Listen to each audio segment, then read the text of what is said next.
Welcome back to Man on a Beach. I'm here at Oldshoremore and I'm with Don. Don, what does the beach mean to you? Lots of things. I'm beside the sea, and it's the well-being, and it's just been out and seeing, because it's a beautiful place.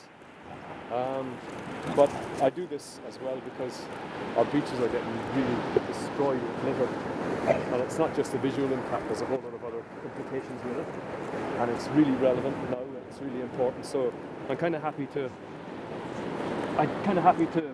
talk to you about it.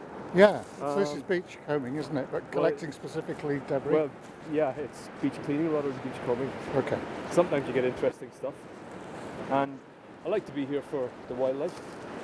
You know, what birds I see. There's only a few crickets around today, but you know, there's otters come down here regularly, and you never know what you got to see. And I like to swim. I like to fish. This is a surfing beach as well, isn't it? Yeah, people do surf. There's a big northerly swell out there now today. You can see it. Offshore breeze for them. Yeah. It's a beautiful beach. There's a lot more publicity now about the despoiling of our environment, isn't there? Yeah, I mean, you know, Attenborough was highlighting it in his documentary last night, and it needs highlighted because it is increasing, it's getting worse, and it's got a big potential to harm marine wildlife and ultimately ourselves, you know. You were talking about, was it Pope? Well, I got a misquote John Donne, but ask not for whom the bell tolls, it tolls for thee. And it's all about how everything's interlinked. Absolutely. And if the sea's not healthy, ultimately we're not going to be healthy, you know. And it's really important. I hope I'm not sounding preachy. No, it's interesting where we are, though, isn't it? In that people tell me it's a flux area between the airland and the sea. The beach. Yeah. And I think that's part of the charm. It's kind of liminal. And I was at Helmsdale last week and they were saying about the liminal burial on unconsecrated ground, shipwrecks and so on, and the emigrant ships that didn't make it away. Oh yeah. And that word cropped up, so it's interesting you mention it. I was at the there's a graveyard over there, and it's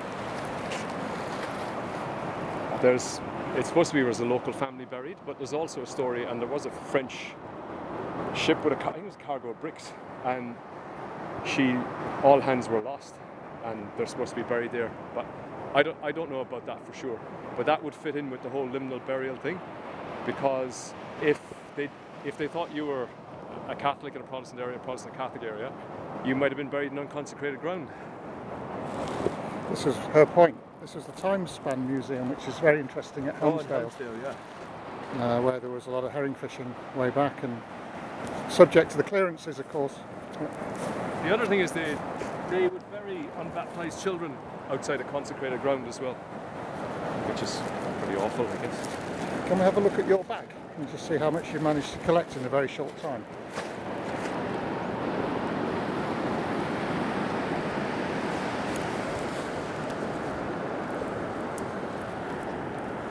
What's your name? I'm called Ian. Ian. Yeah, I want to show you something else, Ian. Okay. That's the big stuff, look. Okay. What you really don't notice is the likes of these Nurdles. Yeah, nurdles and from the closed cell polystyrene stuff. And they're tiny, raw plastic, yeah.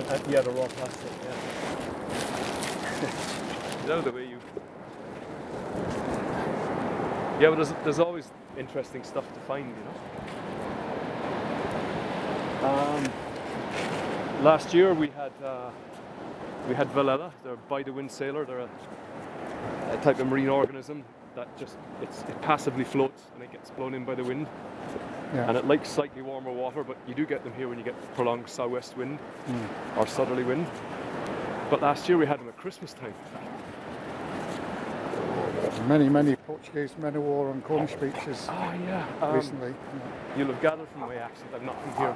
No. I was at home in the south coast of Ireland Yeah. in November when we got that really, just after we got those big gales. That's right. Yeah, same time. And I was finding loads of swim bladders of Portuguese man of war.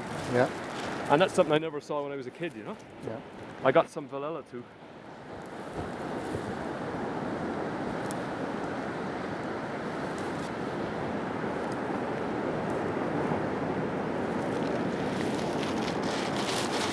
So, And orcas in Cornwall now. oh yeah, you get them off here too. We there's an interesting group here called the West Coast Community, the Orca, and there's about 20 of them, or maybe less, and they haven't had a viable young one in 20 years, and it looks like, you know, they're slowly going to go extinct. Yeah. One of them got washed up in Sandwood a few years back.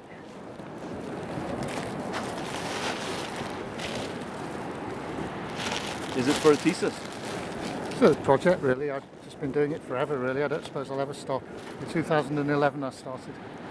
Have you gone on the Marine Conservation or Surfers Against Sewage websites or anything? I have, yeah. I know some of those people.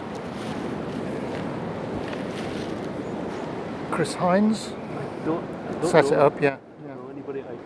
There's Cornish, yeah. Cornwall is where it started. Isn't it? Yeah, Chris Hines is the guy. But there are many other new initiatives like the 2-minute beach clean. Have you seen that? Is that the MCS? No, that's a guy used to be a copywriter. We're trying to get a similar thing here called Pick Up 3 Pieces. It's into the primary schools. Yeah. And basically, if you just pick up 3 pieces, they might be tiny, whatever, you're making a positive contribution by taking stuff off. And it's for the kids, so that, you know, we'll start making the change from the bottom, and maybe they'll start asking questions about why is all this crap on our beaches, Absolutely. and do we need all this plastic packaging as well, you know? Yeah. And we don't. How much are we picking up in such a short distance here on a apparently pristine beach?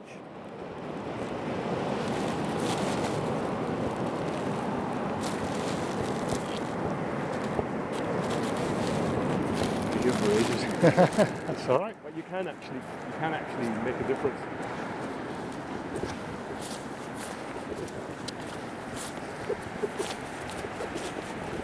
I'm following you very closely so I don't film you.